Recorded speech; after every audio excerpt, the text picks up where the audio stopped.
She was Kohlhepp's girlfriend.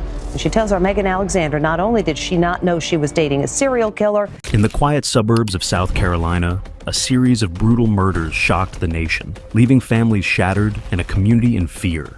But behind the facade of normalcy lay the chilling truth of one man's descent into darkness: Todd Kohlhepp. This is a story of manipulation, murder, and the resilience of the human spirit.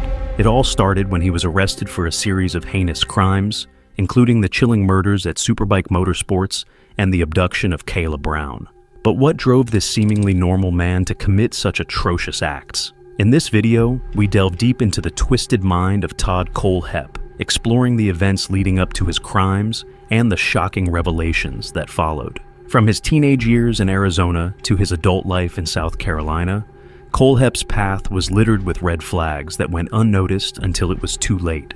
Through interviews with law enforcement, psychologists, and the families of his victims, we piece together the puzzle of Kohlhepp's descent into darkness, shedding light on the intricate web of deceit and destruction he left in his wake. Join us on a journey into the heart of evil as we attempt to understand what drives a man to become one of the most notorious serial killers in recent history. Oh yeah. Okay, we're gonna get you out of there, okay? Just hang loose for me. Anybody I need a handcuff key. The story begins with a shocking discovery that sent ripples of horror through the quiet town of South Carolina. In August 2016, the case took a dramatic turn when Kayla Brown, a woman who had been missing for 2 months, was discovered chained inside a storage container on Todd Kohlhepp's property. Kayla Brown, then 30 years old, had been reported missing along with her boyfriend Charlie Carver, prompting an extensive search effort. When authorities received a tip regarding Todd Kohlhepp's property, they decided to investigate further. Upon arriving at the scene, they made the chilling discovery of a storage container where Kayla Brown was found chained by her neck and ankle. It was a horrifying revelation that shed light on the sinister activities occurring on Kohlhepp's property. Kayla Brown's ordeal during her captivity was harrowing. She had been held captive for 2 months, enduring unimaginable trauma at the hands of Todd Kohlhepp. During this time, she was subjected to physical and psychological abuse, forced to live in deplorable conditions inside the storage container. Kohlhepp's motives for keeping her alive were unclear, but it was evident that he had inflicted immense suffering upon her. I always feel like I should have known better, but there was really no way I could have. In an interview with Dr. Phil McGraw. In the interview, she recounted the horrors she had endured during her captivity, including the emotional manipulation tactics used by Kohlhepp to control her. Despite the immense trauma she had experienced, Kayla displayed remarkable resilience and strength in the face of adversity. In her interview, Kayla revealed that she had been kept alive by pretending to comply with Kohlhepp's demands, all while secretly plotting her escape. Following her release, Kayla expressed her gratitude for being alive and her determination to move forward with her life. Despite the profound impact of her ordeal, she remained resilient and hopeful for the future. Her determination to survive and her unwavering spirit served as a symbol of hope amidst the darkness of her captivity. You got a little bit proud. My golf game is weak, my kill game is strong. Todd Kohlhepp. With Kayla's rescue came the unraveling of Todd Kohlhepp's dark secrets. Todd Kohlhepp's confession is a chilling account of his crimes, offering insight into the mind of a serial killer and shedding light on the horrifying events that unfolded. In his confession, Kohlhepp demonstrates a disturbing level of candor, calmly recounting the details of his murders with unsettling clarity. Kohlhepp begins his confession by detailing the events that led up to the Superbike Motorsports murders in Chesney, South Carolina. On November 6, 2003, Kohlhepp walked into the Superbike Motorsports store, seeking revenge for what he perceived as disrespectful treatment from the staff. He shot and killed 4 people in cold blood: Scott Ponder, the store owner; Scott's mother, Beverly Guy; service manager Brian Lucas; and mechanic Chris Sherbert. Kohlhepp's confession revealed chilling details of how he methodically executed each victim, showing no remorse for his actions. His motive stemmed from his humiliation after purchasing a motorcycle he couldn't ride and believing the staff mocked him. Kohlhepp calmly recounts how he shot the mechanic twice and then proceeded to shoot the owner's mother multiple times in the chest. He then engaged with the owner and the manager, shooting them as they attempted to flee the scene. His matter-of-fact tone as he describes the killings is deeply unsettling, emphasizing the cold and calculated nature of his actions. What's particularly chilling is Kohlhepp's admission that he intentionally shot each victim in the forehead after they had already been wounded, demonstrating a deliberate and methodical approach to his crimes. This detail underscores the premeditated nature of the murders and adds another layer of horror to an already gruesome scenario. Kohlhepp also confessed to the murders of Charlie Carver, Kayla Brown's boyfriend, and Johnny Joe Coxey and Megan Lee McCraw Coxey, a married couple. He abducted and killed Carver, then kept Brown captive as a sex slave for 2 months before her rescue. The Coxeys were lured to Kohlhepp's property under false pretenses and subsequently murdered. Kohlhepp's confession reveals the extent of his callousness and lack of remorse, as he calmly describes his actions without any apparent empathy or regret. His willingness to detail the murders in such a detached manner highlights the stark contrast between his outwardly ordinary demeanor and the depths of his depravity. Kohlhepp's confession extends to his abduction and prolonged captivity of Kayla Brown, shedding light on the harrowing ordeal she endured at his hands. Kohlhepp admits to inviting Kayla Brown and her boyfriend, Charlie Carver, to his property before ultimately killing Charlie. His admission of anger towards Kayla and the swift escalation to violence reveals his propensity for sudden and extreme acts of aggression. Kayla's captivity is described as a period of prolonged sexual abuse and manipulation, during which Kohlhepp exerted control over her life and subjected her to unspeakable horrors. His assertion that the sexual encounters were consensual starkly contrasts with Kayla's account of coercion and survival tactics. Kohlhepp's confession exposes the psychological tactics he employed to maintain control over Kayla, including showering her with material comforts and manipulating her sense of dependence. His actions reveal a calculated effort to exert power and dominance over his victim, demonstrating a pattern of predatory behavior. Todd Kohlhepp's criminal activities extend beyond the abduction and rape of Kayla Brown and the Superbike Motorsports murders. He also confessed to other heinous acts, including the murders of a woman and her husband, whose bodies were found at his residence. Johnny Joe Coxey and Megan Lee McCraw Coxey were a married couple who went missing in 2015. Their disappearance remained a mystery until Kohlhepp's arrest, when he confessed to their murders. According to Kohlhepp's account, he kidnapped the couple and ultimately killed them. Their bodies were later discovered buried on Kohlhepp's property. The details surrounding the murders of Johnny Joe Coxey and Megan Lee McCraw Coxey are particularly tragic. Kohlhepp's actions not only resulted in the loss of their lives, but also caused immense pain and suffering for their families and loved ones. The brutal nature of these crimes underscores the depth of Kohlhepp's depravity and disregard for human life. Throughout his confession, Kohlhepp shows a complete lack of empathy or remorse for his actions, further underscoring his status as a remorseless and dangerous individual. Todd Kohlhepp's confession offers a disturbing glimpse into the mind of a serial killer, revealing a calculated and cold-hearted approach to his crimes. His detailed accounts of murder and abduction serve as a sobering reminder of the depths of human depravity and the importance of justice for victims and their families. To truly understand the mind of Todd Kohlhepp, we must journey back into his past, peeling away the layers of his life to uncover the seeds of his descent into darkness. Todd Kohlhepp was born on March 7, 1971, in Florida. His childhood was marked by turbulence and instability, laying the groundwork for his later criminal behavior.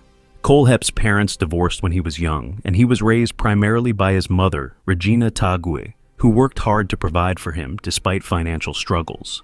However, reports suggest that Kohlhepp's relationship with his mother was strained, and he reportedly harbored resentment towards her. As a child, Kohlhepp displayed troubling behavior indicative of deeper psychological issues. He was described as a loner, often engaging in disturbing acts of cruelty towards animals. His fascination with power and control began to surface at an early age, foreshadowing the violent tendencies that would later define his adult life. To get rid of the anger. And nothing I did seemed to help. Todd Kohlhepp's mom, Reggie Tagg, says she noticed the anger and sensitivity to being hurt early. Kohlhepp attended high school in South Carolina, where his troubles only seemed to escalate. He struggled academically and socially, alienating himself further from his peers. It was during this time that Kohlhepp's behavior took a darker turn. culminating in a shocking incident that would foreshadow the heinous crimes to come. At the age of 15, Kohlhepp committed his first known violent act when he kidnapped a 14-year-old girl and fulfilled his physical thirst in Tempe, Arizona. This horrific crime served as a harbinger of the darkness that lurked within him, but it would not be his last. Kohlhepp was charged as an adult and pleaded guilty to kidnapping. Upon his release, Kohlhepp returned to South Carolina, where he began to lay the groundwork for his reign of terror. He started a new life, but beneath the veneer of normalcy, he was plotting his next move. It wasn't long before Kohlhepp's depravity would be unleashed in a series of brutal crimes that would shock the nation. The Superbike Motorsports murders marked the beginning of Kohlhepp's killing spree, but they would not be his last victims. Over the years, he would continue to prey on the innocent, leaving a trail of devastation in his wake. The statements from Todd Kohlhepp's doctors and his mother shed light on his behavior and psychology, offering insights into what might have caused his criminal activities.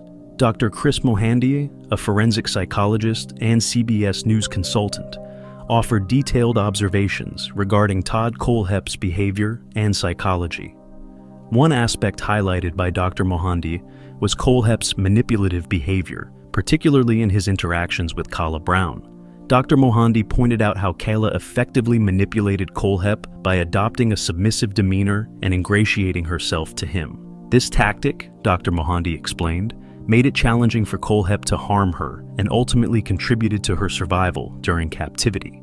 Furthermore, Dr. Mohandy characterized Kohlhepp's actions as a form of playing God with Kala's life. He emphasized that Kohlhepp's seemingly benevolent gestures, such as fulfilling Kala's requests for creature comforts like coloring books, were not motivated by genuine kindness, but rather by his desire to exert control and maintain power over her. In addition to manipulation, Dr. Mohandy delved into Kohlhepp's delusional beliefs and fantasies, particularly his infatuation with Kala and his long-term fantasy of them becoming a couple. Dr. Mohandy emphasized that Kohlhepp's distorted thinking and lack of empathy for his victims were evident in his unwavering belief in this fantasy, despite the grim reality of his crimes. Dr. Mohandy's assessment of Kohlhepp's behavior also included a characterization of him as a reptile in the truest sense of the word. This description underscored Kohlhepp's profound lack of human empathy and his propensity to operate purely on instinctual urges and desires, devoid of moral conscience or remorse. He also criticized Kohlhepp's outrageous claims regarding the consensual nature of his sexual encounters with Kala. He argued that Kohlhepp's refusal to acknowledge the coercive and exploitative nature of his actions demonstrated a blatant disregard for the trauma experienced by his victim and further exemplified his psychopathic tendencies. Todd Kohlhepp's mother, Regina Tague, expresses sorrow and remorse for her son's actions. She acknowledges the pain and suffering he has caused to the victims' families and expresses sympathy for their loss. Tague's statements reflect a sense of helplessness and despair as she grapples with the reality of her son's crimes. Tague's admission that she couldn't change what happened and her apology to the victims' families illustrate the profound impact of Kohlhepp's actions on her and others close to him. Her grief and regret underscore the complexity of dealing with the aftermath of such horrific crimes. Kohlhepp's criminal activities likely stem from a combination of psychological factors, including psychopathy, narcissism, and a lack of empathy. His ability to manipulate and control others, as evidenced by his treatment of Kala Brown, suggests a deep-seated desire for power and domination. Kohlhepp's troubled past, including his history of sexual assault as a teenager, may have contributed to his violent tendencies and disregard for human life. Additionally, his apparent lack of remorse or empathy for his victims indicates a profound disconnect from normal moral standards. The environment in which Kohlhepp was raised and the support he received from his mother, despite his troubled past, may have also played a role in shaping his behavior. However, ultimately, the root causes of Kohlhepp's criminal activities are complex and multifaceted, likely stemming from a combination of psychological, environmental, and genetic factors. In the aftermath of Todd Kohlhepp's reign of terror, the families of his victims were left grappling with unimaginable grief and loss. Among them was Melissa Ponder, the widow of Scott Ponder, whose life was tragically cut short at the hands of Kohlhepp. Melissa, still haunted by the memory of her husband's murder, bravely shares her journey of healing and the impact of Kohlhepp's actions on her and her sons. Yes, it was terrible because the closet where his clothes were smelled like him. I mean, you know, just yes, all of his items are there that he's never going to access again. And I was happy. I was pregnant. Sicker than a dog, but I was so excited about it, Melissa recalls, reflecting on the joy she felt before tragedy struck. But on that fateful day in 2003, her world was shattered when Scott left for work at Superbike Motorsports and never returned. Through tear-filled eyes, Melissa recounts the heart-wrenching moment she received the news of Scott's murder and the overwhelming grief that followed. Terry Gee, Scott's stepfather, also shares his perspective, revealing the profound loss and devastation inflicted upon their family. Just a split second, your whole world just turned completely upside down, he laments, his voice trembling with emotion. For Terry and his wife, the pain of losing Scott and Beverly, Scott's mother, remains a constant presence in their lives. Seriously, it's actually shows his stupidity. Lorraine and Tom Lucas, parents of Brian Lucas, offer insight into the vibrant spirit of their son, a beloved father and dedicated mechanic whose life was tragically cut short. I was real proud of him, Tom recalls, his voice filled with pride. He was just a good person. Lorraine fondly remembers Brian's unwavering dedication to his family and his passion for his work, emphasizing the profound impact his loss has had on their lives. The pain of losing a loved one to senseless violence is a burden no family should bear. Yet, despite their grief and anger, the families of Kohlhepp's victims remain steadfast in their quest for justice. Through their courageous testimony, they shine a light on the human cost of Kohlhepp's heinous crimes and the enduring legacy of those who were taken too soon.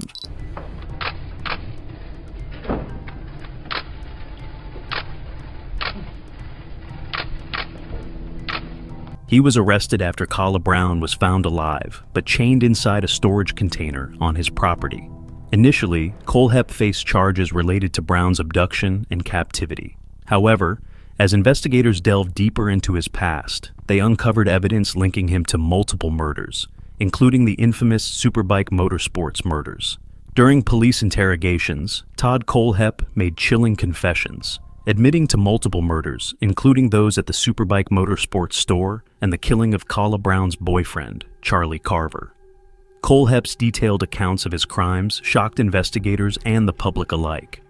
However, in exchange for avoiding the death penalty, Todd Kohlhepp entered into a plea deal with prosecutors.